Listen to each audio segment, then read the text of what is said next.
Hello and welcome. Today I'm going to teach you how to print invitations using invisible UV ink. What is UV ink? UV stands for ultraviolet, and it means that what you print you won't be able to see unless you shine a UV light on it. So these are what I use. They're little keychain lights. I bought these off Amazon, but they're just little flashlights. But you can't use any flashlights. Remember, they have to be UV lights, which these are. You can kind of tell because it's a different color. It's kind of purple. So the first thing you got to do is get UV ink. So if you Google search UV ink, you'll find a bunch of stuff. You can buy it two ways. You can buy it either in bottles, which you have to get into an empty printer cartridge yourself, or the company that I use is called UV Stuff. And if you go to uvstuff.com, they put them in certain printer cartridges for you, and you can just buy them in the cartridge. So that's the route that I took. I thought it would be easier that way. It turns out that, if you can find the right printer, it is. So if you're lucky and you've already got a printer that they make cartridges for, good deal. That wasn't the case for me. I got onto OfferUp and I searched around until I could find a printer that had the cartridges that they supplied. So once you've got your printer and your ink set up, it's just a matter of printing, and you can print several ways. You can print in full color. They make UV inks in all the available colors. It's just going to cost more in most cases because you got to buy 4 inks instead of 1. I just bought 1. I just did black.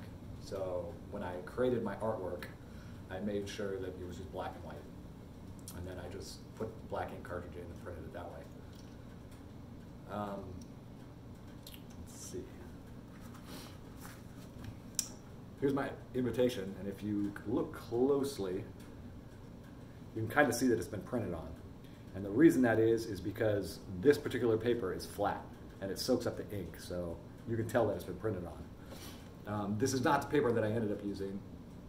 After I learned this, I went to my local craft shop, and in their scrapbooking aisle, they've got a whole bunch of papers, of course, and they had several blacks. So I picked a black paper that was glossy and smooth. And when I printed on that, you couldn't see it at all. You could flip it like this, and you couldn't tell what side it was printed on. So you're going to want a paper that's slightly glossy. And it can be whatever color you want. I went black because this was a Halloween invitation. And then, let's see, these are other things that I got on Amazon. I got the keychain lights, of course. These came in packs of 15, I think.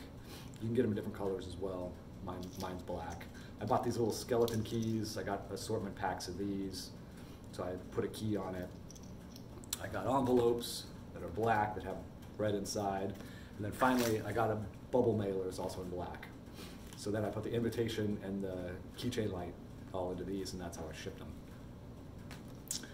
So there's one more thing I'd like to talk about, and that's the printer. This was a mistake that I made, and you don't want to make it because I ended up with 3 printers before I got one that worked. I bought the ink cartridges for an Epson XP200. Every year Epson comes out with another model of the same printer, and they just change the number by a little bit. But it looks like the same printer. It looks identical, and the ink cartridges also look identical. So I assumed that a newer version of the same printer would work, and it turns out that's not the case. So don't make that mistake. Make sure that whatever the number is on the printer cartridge that you buy, make sure that it's identical to whatever one you get. And in my case, the Epson 200 turned out to be a really old printer, so it took me a little while to find one, but I was able to. Just make sure that they match. And other than that, it's just typical standard printing. Just black and white your photo and print it out. Anything else to know? I think that covers it. All right, well, if you like this video or you learned something, please like and subscribe. That would help me out a lot. And I hope to talk to you again someday. Thank you.